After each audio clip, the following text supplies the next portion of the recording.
এদেশের মানুষ জীবন দিতে জানে, এই সখীপুর বাসাইলের মানুষই হলুদ কার্ড দেখাবে, এই বাসাইল সখীপুরের মানুষই লাল কার্ড দেখাবে। আপনারা সকলেই জানেন সামনে জাতীয় সংসদ নির্বাচন।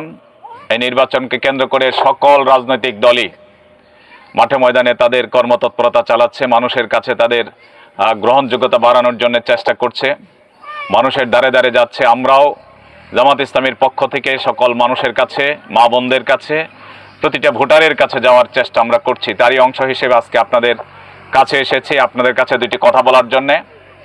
আপনাদের কাছে আমাদের অনুরোধ থাকবে যে অনেকেই এরকম বলে থাকেন যে জামাত ইসলামী কি দেশ চালাতে পারবে। আমি বলতে চাই, এই যে যেখানে আমরা বসেছি এটা একটা খেলার মাঠ, এখানে ফুটবল খেলা হয়, তাই না? ফুটবল খেলা হয়। ফুটবল খেলার মধ্যে একজন রেফারি থাকেন, এরপরে দুই পক্ষের খেলোয়াড়রা খেলেন। যদি কোনো খেলোয়াড় যদি খেলায় রং করে, ফাউল করে, তাহলে রেফারি যিনি থাকেন, জাজমেন্ট যিনি থাকেন, তিনি তাকে হলুদ কার্ড দেখিয়ে দেন, তাই না? হলুদ কার্ডে দেখিয়ে দেন। বারবার যদি সে ভুল করতে থাকে তখন তাকে লাল কার্ড দেখিয়ে দেয়। বিগত সরকার 54 বছরে অনেক সরকার আসছে গেছে, বিএনপি দেশ চালাইছে, আওয়ামী লীগ দেশ চালাইছে, জাতীয় পার্টি দেশ চালাইছে। তাদের চাইতে যদি জামাত ইসলামী সামনের দিনে যদি এই বাংলাদেশের দায়িত্বভার যদি এদেশের মানুষ দেয়, যদি জামাত ভালো করে চালাইতে না পারে, তাহলে আপনাদের পকেটেই তো হলুদ কার্ড আছে, লাল কার্ড আছে, তাই না? আপনারা দেখিয়ে দিতে পারবেন যে তোমাদেরকে ভালো মনে করে দিছিলাম যে তোমরা দেশটা শান্তিতে চালাইবে, তো ভালোভাবে চালাইতে পারো না, তোমাদেরকে হলুদ কার্ড দেখিয়ে প্রথমে সাবধান করে দিব, এরপরে লাল কার্ড দেখিয়ে দিব যে তুমি আর খেলার উপযুক্ত না, তাই না? আমরা দেখাতে পারবো না? দেখাতে পারবো। আরেকটা জিনিস, আমরা গ্রামের মানুষ, এই যে যেমন এখন ধান কাটার মৌসুম, এরপরে আমাদের এই বর এলাকাতে সরিষা বোনা শুরু হবো, আমরা কামলা নেই না? আমরা কামলা নেই, দিন শেষে তার একটা মজুরি দেই। সে কামলা যদি ভালো কাজ করে খুশি হয়ে কিন্তু গৃহস্থ 10 টাকা বেশি দিয়ে দেয় যে তুমি ভালো কাম করছো, তাই না? তাহলে জামাত ইসলামের কামলা হিসেবে তো আজ পর্যন্ত নিতে পারি নাই আমরা, নাকি? কামলা হিসেবে আমরা নিতে পারি নাই। আমরা দেখি এই জামাতের কামলাটা কেমন কাম করে, আমরা দেখতে পারি না? এই জন্য আপনাদের মাধ্যমে আমি গ্রামবাসী সহ এলাকাবাসী সকলের কাছে এই অনুরোধটা রাখতে চাই যে আমরা বিগত দিনে অনেককে এই দেশকে শাসন করার জন্য, দেশ পরিচালনার জন্য, দেশের সেবা করার জন্য অনেককে আমরা দেখেছি। একটাবার আমরা জামাত ইসলামীকে দেখতে চাই। যদি জামাত ভালো করতে না পারে তাহলে হলুদ কার্ড দেখিয়ে দেবো, এরপরেও যদি দেখা যায় যে ভালো কাজ না করে তখন তাদেরকে লাল কার্ড দেখিয়ে দেবো যে না, আর তোমাদেরকে দিতে পারি না, দেখাতে পারবো না আমরা। এরপরে কাজের জন্য, বাড়ির কাজের জন্য তো মানুষ দেখে যে মানুষটা কেমন কাম করে। তাহলে জামাত ইসলামী এই বাসাইল সখীপুরের জন্য কেমন কাজ করে আমরা একটাবার দেখতে পারি না? আমরা এই 54 বছর বয়সে, 54 বছর বাংলাদেশের বয়স হয়েছে, 54 বছর, এই 54 বছরে অনেক দলকে আমরা দেখছি, অনেক রাজনৈতিক নেতাকর্মীদেরকে আমরা দেখছি। অন্যদের চাইতে যদি জামাত ইসলামী ভালো করতে না পারে, এই দেশের মানুষই, এই সখীপুর বাসাইলের মানুষই হলুদ কার্ড দেখাবে, এই বাসাইল সখীপুরের মানুষই লাল কার্ড দেখাবে। এই জন্য আমি অনুরোধ করব যে সকলের কাছে যে একটা করে ভোট দিয়ে জামাত ইসলামীকে একটা বারের জন্য আমরা দেখি জামাত কেমন কাজ করে। আমরা দেখতে পারবো না ইনশাআল্লাহ? এই জন্য আপনাদের মাধ্যমে আমি আপনাদেরকে অনুরোধ করব, আমাদের মা বোনেরা যারা আছে, এই গ্রামবাসী যারা আছে, আত্মীয় স্বজন ছড়িয়ে ছিটিয়ে সখীপুর বাসাইলের যেখানে যারা আছে, তাদের কাছে একটা বারের জন্য আমরা বলবো যে জামাতকে আমরা একটা বারের জন্য ভোট দিব দাঁড়িপাল্লায়, আপনারাও ভোট দিবেন। আমরা বলতে পারবো না এটা? এই কাজটুকু যদি সবাই মিলে করি তবেই জামাত ইসলামী বিজয় হবে ইনশাআল্লাহ। আপনারা দেখছেন সারা দেশের মানুষই এখন জামাত ইসলামীকে দেখতে চাইতেছে, যে সব দলকে দেখছে, এখন জামাত ইসলামীকে দেখতে চায়। তাহলে কি জিনিয়ার মানুষকে দেখতে চায় না? আপনারাও তো দেখতে চান যে একটাবার জামাত ইসলামীকে আমরা দেখবো। বিএনপি দেখছে, আওয়ামী লীগ দেখছে, জাতীয় পার্টি দেখছি, তারপরে সেনাবাহিনীও দেশ চালাইছে, কিন্তু জামাত ইসলামী দেশ চালানোর সুযোগ পায় নাই।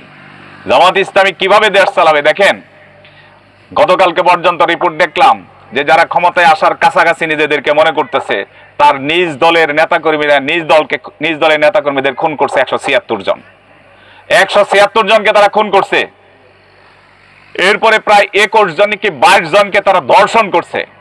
নিজ দলের নেতাকর্মীরাই, নিজ দলের নেতাকর্মীদের মধ্যেই ধর্ষণের ঘটনা ঘটছে। তাহলে যারা নিজেদের এই দেশ চালানোর জন্য চিন্তা করতেছে, নিজের দেশের নেতাকর্মী, নিজের দলের নেতাকর্মীরা তার দলের কাছে নিরাপদ না, তাহলে দেশের মানুষ কি নিরাপদ হতে পারে? নিরাপদ হতে পারে না। আবার দেখেন মাঝে মাঝে কিছু হুমকি দামকেও তারা দেয়। কেউ কেউ বলতেছে এই যে বগুড়া 7 আসনের কথা বলছে যে সেখানে জামাতের প্রচারণা করা যাবে না, জামাতের প্রচারণা করা যাবে না। পরের দিনই জামাতের 8 কিলোমিটার লম্বা মিছিল হয়েছে, জামাত ইসলামের 8 কিলোমিটার লম্বা। কেউ কেউ বলতেছে যে জামাতের ভোট চাইলে তা করে জিভ লাগে ডালাবো, জিভ লাগে ডালাবো, এই হুমকি দেয়, বুঝছেন। আবার কেউ কেউ বলতেছে যে জামাতের দাড়িপাল্লায় ভোট দিয়ে নিয়ে আর বাড়ি ফিরে যেতে পারবো না। এখন কি হুমকি দামকি দেওয়ার সময় আছে? এই হুমকি দামকি কেউ এখন এটা পরোয়া করে? কেউ? এদেশের মানুষ জীবন দিতে জানে। নিজের অধিকার প্রতিষ্ঠার জন্য 24-এর আন্দোলনে যেরকম প্রায় 2000-এর মানুষ জীবন দিছে, প্রায় 40,000 মানুষ আহত পঙ্গু হয়েছে, এই হাসিনার হুমকি দামকি থেকে তারা ভয় পাইছে? যদি ভয় পাইতো তাহলে এই দেশ দ্বিতীয়বারের মতন স্বাধীন হইতো না।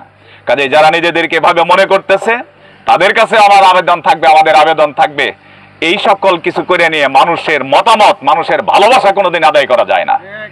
যদি মানুষের ভালোবাসা আদায় করতে হয় ভালো আচরণ দিয়ে, ভালো ব্যবহার দিয়ে, ভালো কাজের মাধ্যমে মানুষের মনকে জয় করতে হবে। জামাত ইসলামী দেশের মানুষের মনের মধ্যে জায়গা করে নিয়েছে, জামাত ইসলামী দেশের মানুষের অন্তঃকরণে ভালোবাসার জায়গা করে নিয়েছে। যার কারণে এটা কোনো ভয়ভীতি দেখিয়া, টাকা পয়সার লোভ দেখিয়া ইনশাআল্লাহ মানুষের এই ভালোবাসাকে কেউ কেড়ে নিতে পারবে না। এই জন্য আমি আপনাদের সকলের কাছে অনুরোধ রাখতে চাই যে সারা দেশে যে জাগরণ তৈরি হয়েছে আমরা জামাতকে দেখতে চাই। জামাতের প্রার্থী, জামাতের যে সকল নেতাকর্মীরা আছে অন্যদের চাইতে যদি দুর্বল হইতো তাহলে একটা কথা ছিল যে না আসলে অন্যদের চাইতে দুর্বল। হ্যাঁ, আমরা কোনো কোনো ক্ষেত্রে দুর্বল, আমাদের টাকা পয়সা নাই, আমাদের বড় কোনো বাহিনী নাই। মানুষের ভালোবাসা যদি থাকে টাকা পয়সা আর বাহিনী দিয়ে কোনোদিন বিজয় হয় না। আমি বাসাইল উপজেলার ভাইস চেয়ারম্যান ছিলাম, 10 জন প্রার্থীর মধ্যে সবচাইতে বেশি ভোট দিয়ে আমাকে নির্বাচিত করেছিল বাসাইল উপজেলার মানুষ। আমি টাকাও দিই নাই, আমি বিড়ি সিগারেটও দিতে পারি নাই, এরপরে তাদেরকে চা খাওয়াবো সে সক্ষমতা আমার ছিল না, কিন্তু মানুষের ভালোবাসা আমার সাথে ছিল, যার কারণে বাসাইল উপজেলার মানুষ আমাকে বিজয়ী করেছে।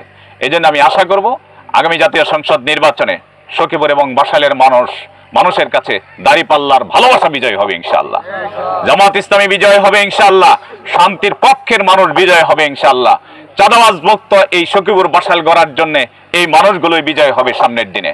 এই জন্য আপনাদের সকলের কাছে আমাদের অনুরোধ থাকবে, আমাদের মা বোনেরা যারা আছে, আমাদের খালা চাচি ফুবুর থেকে শুরু করে প্রত্যেকটা ঘরে ঘরে আমরা যাব। আমরা যাইতে পারবো না?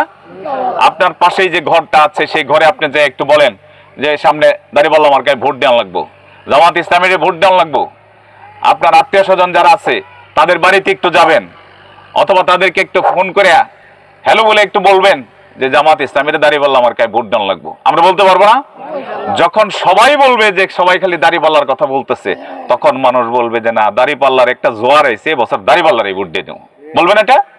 এই জন্য আমি আপনাদের সকলের কাছে সেই অনুরোধ রাখি যে আমি একজন দুর্বল মানুষ, আমার শক্তি সামর্থ্য মেধা যোগ্যতা কোনো দিক থেকে আমার কোনো যোগ্যতা নাই, কিন্তু আল্লাহর রহমত এবং মানুষের ভালোবাসা যদি থাকে তাহলে ইনশাআল্লাহ জামাত ইসলামী বিজয় হবে, ইনশাআল্লাহ দাড়িপাল্লা বিজয় হবে, ইনশাআল্লাহ শান্তিপ্রিয় মানুষগুলো বিজয় হবে, শান্তির পক্ষের বিজয় হবে ইনশাআল্লাহ। সম্মানিত ভাইরা, একটু পরে মাগরিবের আজান দিয়ে ফেলবে, আমাদের আসতেও দেরি হয়ে গেছে, আমাদের আরেকটা জায়গায় আমাদের একটা প্রোগ্রাম ছিল।